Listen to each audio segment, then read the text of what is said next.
The International Association for Near-Death Studies presents NDE Radio, a weekly exploration of near-death experiences and similar encounters with the other side. Now, here's your host, Lee Witting.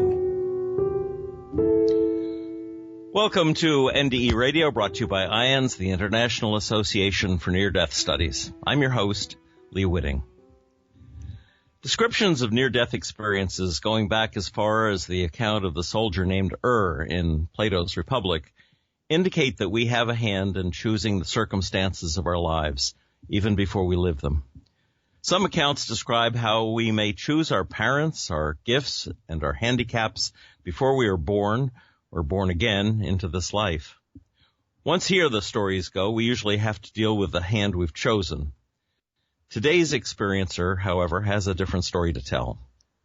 Jim Bruton started his life out as many boys do, with a love of wild animals and travel to exotic locations, a desire to invent some science fiction gizmo straight from the pages of his favorite comic books, excitement at the thought of flying World War I fighter planes, and so on.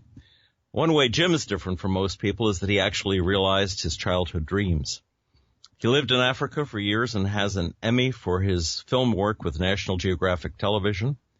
He invented a satellite video system that squeezed a TV news truck into a backpack and transmitted live video from places never possible before, including both polar regions, Mount Everest, and war zones throughout the world, where he was also an on-air reporter for NBC News. As a lecturer at Yale University School of Medicine, he integrated various medical devices bound for the International Space Station and went back to Mount Everest twice to test them. When he retired from the war business and settled in Connecticut, he began building a World War I fighter aircraft, World War I fighter aircraft reproductions, more than one, and then flew them. Jim was flying a slightly later model reproduction airplane in October 2016 when his engine quit and he crashed into a forest. Jim broke all of his ribs, ruptured both lungs, and broke his right leg in numerous places. It's amazing he stayed alive until the medical evacuation helicopter could pick him up and fly him straight to the Hartford Trauma Center. There, with multiple 6-hour operations planned, the surgeons told Jim's wife that it would be touch and go for that week, and it was decided to put him into a coma for the entire week. And that is where the story of Jim's NDE begins, for in that coma, Jim went to a place he calls the in-between. Jim, welcome to NDE Radio. Hi, Lee. It's nice to be on this side of the grass and be able to join here with you and your listeners. Oh, absolutely. It's great to have you. Jim, tell us what you saw when you visited the in-between. You know, it was amazing. When they told my wife they would need to put me in the coma, it's as if when I went to sleep here, I woke up there. And for me, there was no tunnel or, seeing loved ones and all that, nor was it a passive experience. It's one that definitely required interaction. But it's as if I suddenly appeared in a sort of a post-apocryphal cityscape. I mean, imagine New York if everyone left and this was a million years later, what it might look like. And I was on the top of one of the tall buildings there, and it was this incredibly dark, brooding, storm-heavy sky, not raining, not clearing, but full of potential to probably go either way.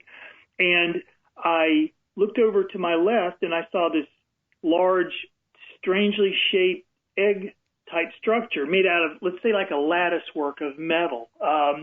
So in a way, it's like a cage. And the other thing I was incredibly aware of was this intense stomach pain, like this nausea right to my core. And I was on my knees, and I literally said out loud, I don't think I can stand this. And when I said that, I realized there were gears, if you will, inside this egg-shaped sculpture, and they started spinning around. And at that point, I realized this thing and I are somehow connected. The existential philosophers believe that life is nausea. It's an interesting word that you used.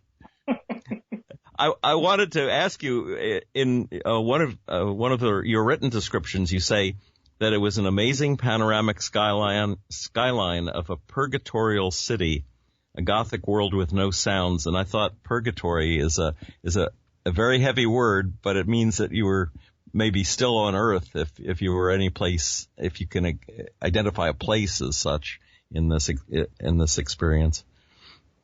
Lee, the reason I refer to that purgatorial is there was a time when I was, obviously trying to figure this out because I knew it was very different from a lot of near-death experiences. So I did a lot of research, and I wondered, did I go to purgatory? Except that didn't really fit either, except for the kind of general scenery only because it looked very Gothic and because I didn't feel great. But it's not like I felt bad, like somewhere between, I don't know, in some state of spiritual suspension, if you will. I didn't see anyone else.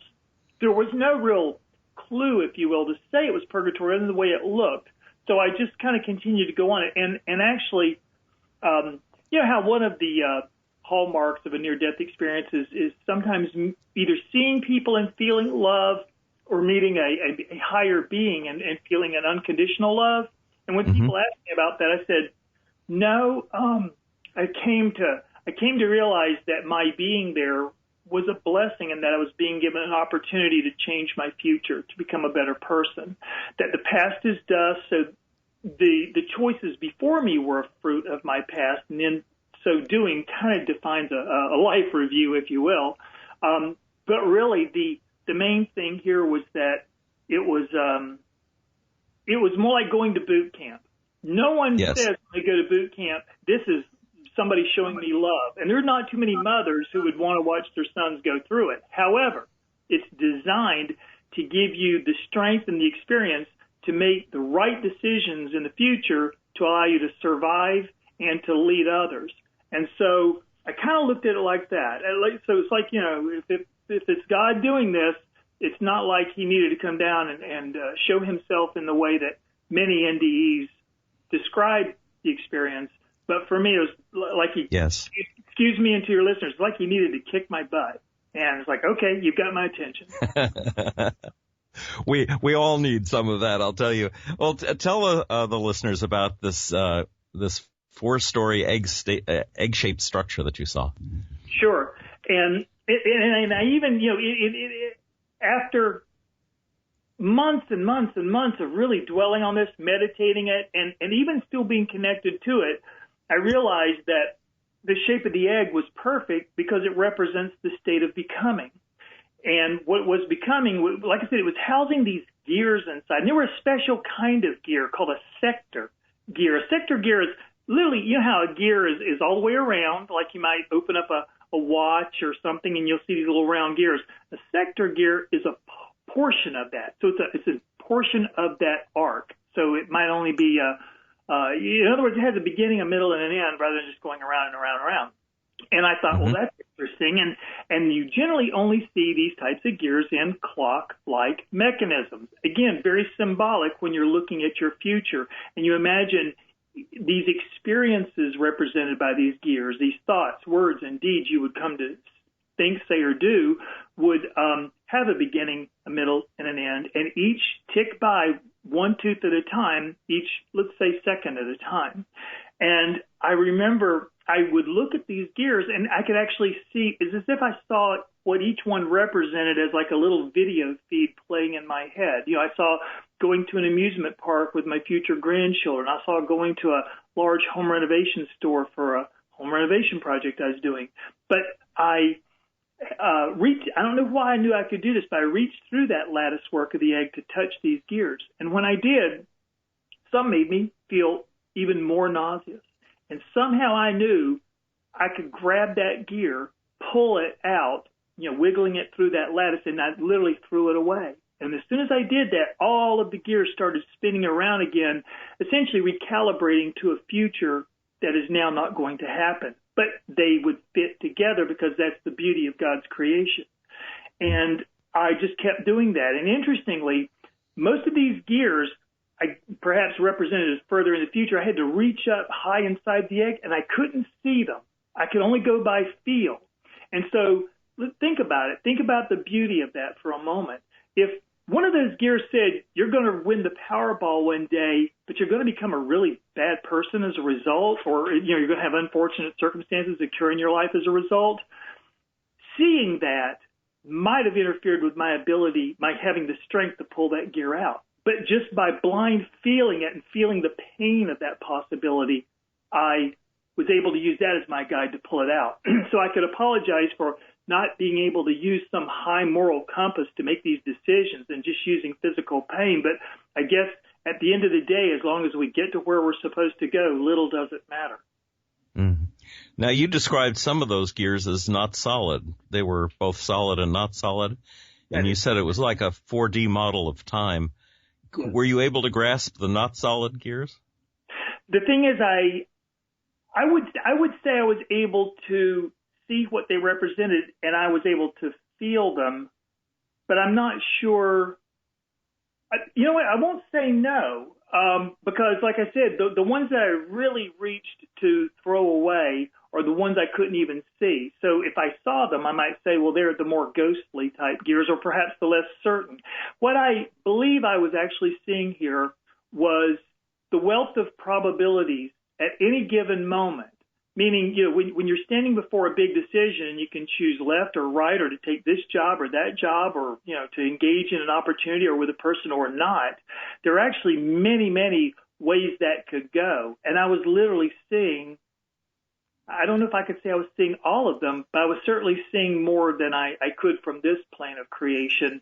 And that's why they pass in and out of each other. In quantum physics, they call it the superpositioning of probabilities, of which, let's say with a conscious decision, we choose one, and that one collapses into a particle of what we call present reality.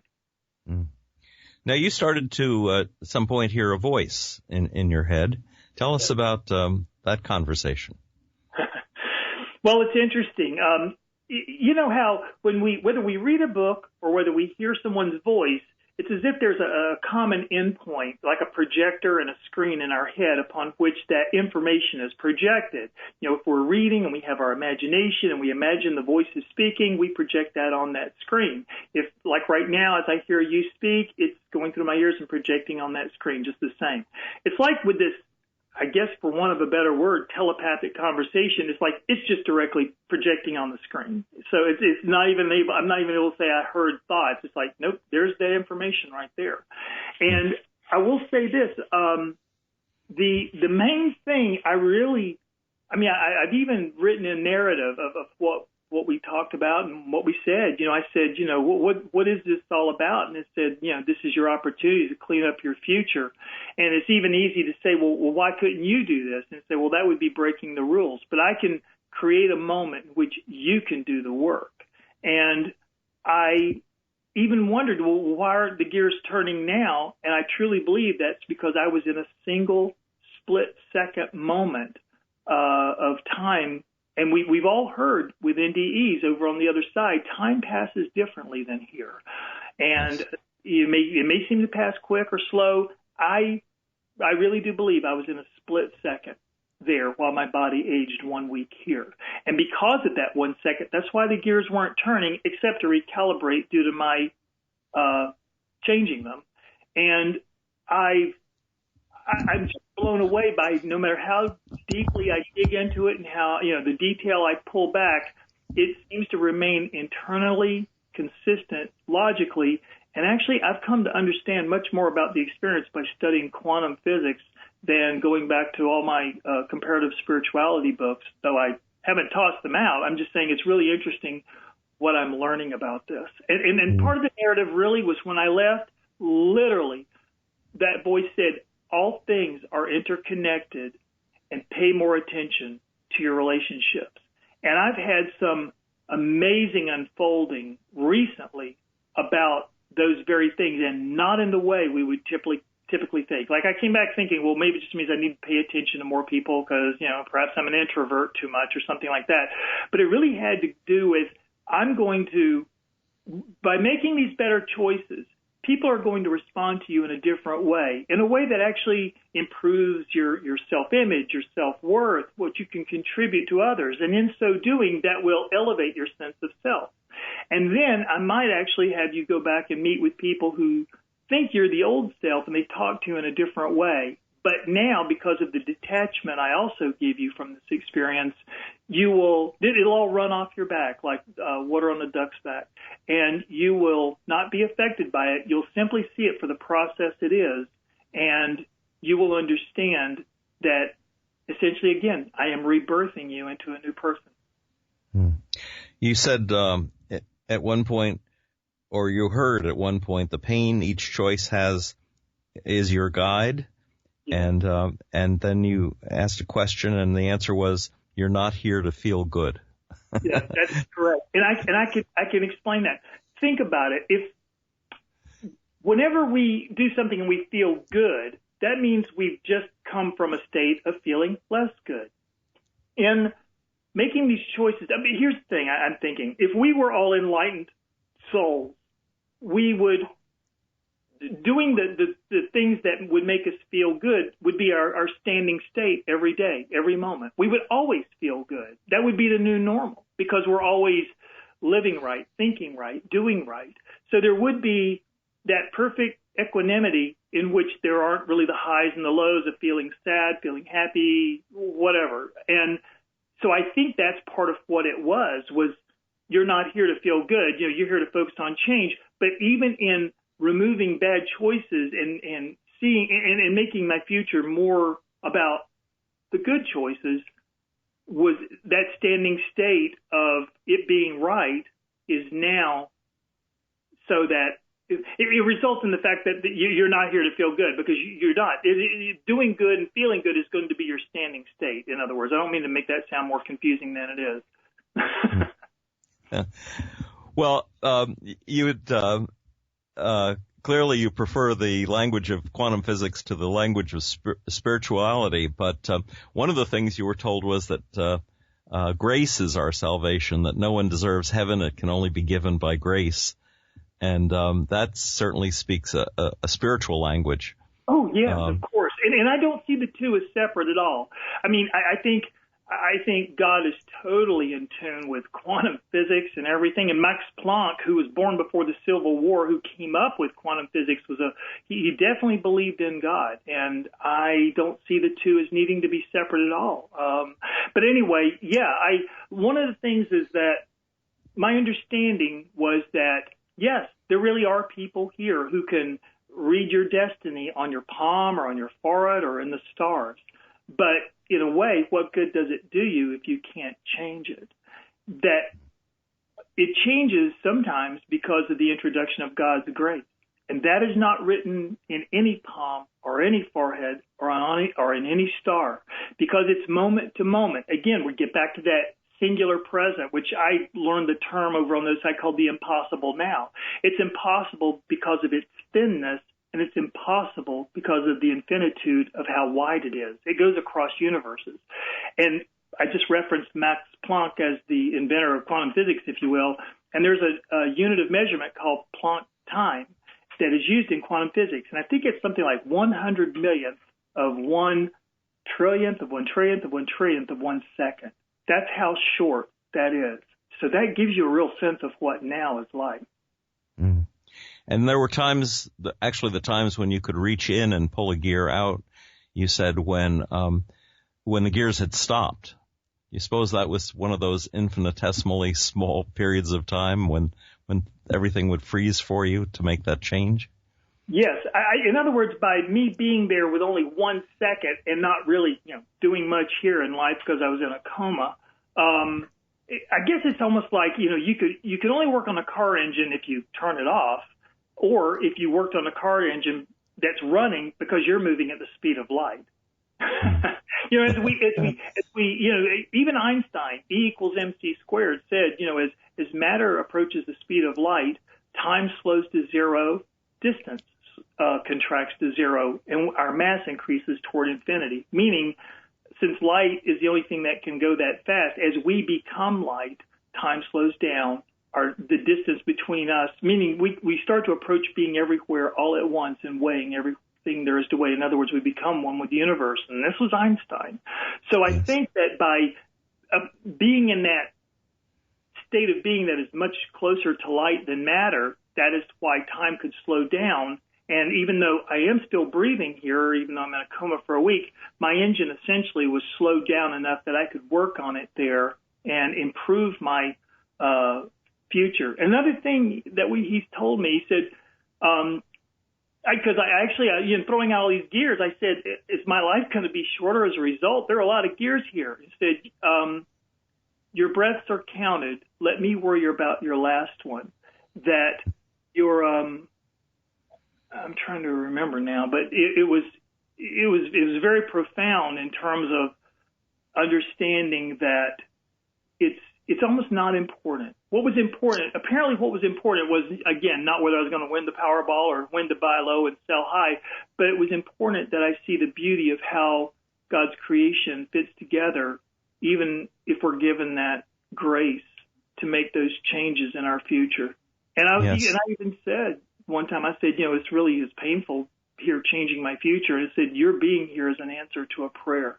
And I totally have seen that. And I've also learned, and in this place, again, I called the in-between, because it's in between the past and the future, which means that impossible now, was that it's not a place you go to or come from. It really is a place you simply are. And I'm still there. Well, you also wrote time is the artificial construct by which the story plays out, the beginning, the middle, and the end. And I love that phrase. I thought that was really an excellent description of something that has been created for our benefit, that it doesn't really exist except for us to evolve through. And another thing you said of quantum physics, you described it as the superimposing of possibilities within an emerging event. Yeah. And it reminded me that some quantum physicists believe that there may be multiple universes in which all the possibilities are playing themselves out. That is, that all the choices are being made by you in different realities. Have you looked at that at all? Absolutely. And what better way to express our Godhood than we could be in those many folds of parallel dimensions, if you will, expressing ourselves in every different way. I mean, for those who believe in reincarnation, we've been everything from the highest of the high to the lowest of the low. And it's part of our journey here and part of our understanding. And one of the things I just wanted to add about that is, if there's no time, because all time is in between the beginning and the end, and I referenced the fact that in quantum physics they talk about entangled particles, and they understand that these particles are not only entangled across space, meaning they could be literally across the universe, and what you do to one instantly happens to the other without worrying about the speed of light. They've even done some experiments with radioactive decay to show how they're entangled across time. So imagine that there are two entangled particles, one at the beginning of the universe and one at its end. What you do to one instantly happens to the other. Therefore, the only time there does exist is between those two, and that's that split second present. And that, again, as we travel, as we go faster and faster towards that, as I mentioned, time contracts to zero, distance and all that, which means there's no distance, no time or anything. And so by approaching a state where we're not collapsing our probabilities into a singular point of present reality, we are becoming the light. And it adds a totally new meaning to the phrase, be still and know that I am God. Wow. Let me ask you about the question of free choice. I think you see an interrelationship between fate and free will. Sure. Well, generally we say, like karma, if you will, is what happens to you. Free will is how you choose to deal with it. I do certainly see us having free will, but I will also say that, based upon our choices in this world and how deeply attached we become, sometimes those choices are so predictable, it's almost to the point of being a robot, and there are a lot of people who are that wrapped around the axle, if you will. And I think part of this experience everybody who has an NDE, they do come back with, even though a greater appreciation for everything here, life and people and God and the interconnections and all that, we are also a little bit more detached, because I think to some extent, like I mentioned before, whether it's a foot or a toe or a leg, it's still on the other side. And that's why, there's it's unanimous that no one's afraid of death who has an NDE. But the free will part is obviously meant to be exercised in a way to make those better choices. And the more detached we are, I'd just say the more likely those good choices will be made. And again, if you remove what we would call the bad choices in the future, the ones that would appeal to our lower natures, it doesn't mean we won't make wrong ones. That's part of the journey. But if you make the wrong choice but with the best of intentions, it will be certainly far better than making the bad choices that would have been there to take us in that direction. Yes. Now, the voice that you heard in your head said, gave you this advice: be gentle with everyone as I am gentle with you. And then later you wrote, all the force of will you need is the art of letting go. And I thought those two work very well together. It is, and that really came strongly into me. It really is about the art of letting go. And it's not so much like if we want to change ourselves, and of course, to change the world, we have to start with ourselves. And the mastery of self is the first thing. And if we can let go of the things that hold us back, if we can take off our shoulders, for example, our large egos or our lust for wealth and power and each other, and just put it down on the ground, we can look at it and we can kick it a couple of times and we can say, I could actually just walk away and leave this laying here, and I do not have to carry it around anymore. And I think it's just a matter of practicing that letting go, which is certainly described in many spiritual paths of how to get to that place. Like I said, sort of a crash course in detachment that NDE gives us helps a lot in that regard. Yes. I hope you're writing a book, Jim, because this experience is very unique among all the NDE stories that I have heard. I think there's a very different message here, and I think it's an important one. And so I hadn't asked you before, but are you writing a book? Thank you, Lee. And I am enjoying writing. Right now, I've got a website that I've described my experience on one page, and then I've called the other page Thoughts and Reflections. And this is the continual, if you will, mining or prospecting of what I've been given. And I continue to share that and update that maybe about once a month.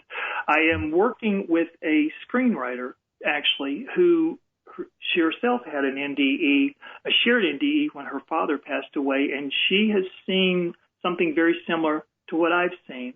And we're working on a movie. We're being encouraged to perhaps write as a television show. I don't want to say too much about it right now, but it's amazing the encouragement we've gotten from some seriously high people in Hollywood. And it just shows you that there's something about the story that calls to people in an unexpected way. And when I recently gave my talk, sharing it just like we're doing now to a recent IANDS group, the International Association of Near-Death Studies, I was amazed at the warm reception it received, and people commented on it. I said, I'm just the soup ladle. The ladle just ladles soup. It doesn't know if it's hot or cold, sour or good or not good. It's just simply the ladle soup. Oh, well, I think you're more key than that, but the ladle's the only way we can take the soup, isn't it? We are unfortunately out of time. And I want to thank you, Jim, for sharing your remarkable story with us. And I hope you'll come back when you're further along with filmmaking and tell us how that's going. Tell the audience how they can find your website. Thank you. You can go online to www.inbetweenproductions.com. That's inbetweenproductions.com. And there's even a little contact button there if you want to click it and let me know what you're thinking. But if you do, I want to know what you think and what you feel. Thoughts tell us what is correct. feelings tell us what is important. I'd like to hear from both sides. Thank you. Thank you, Jim. Thanks so much. If the audience would like to listen to this show again or any of our past shows, just go to our website at nderadio.org. And join us again next Monday, 11 a.m. Eastern, for more NDE Radio. This is Lee Witting saying thanks for listening.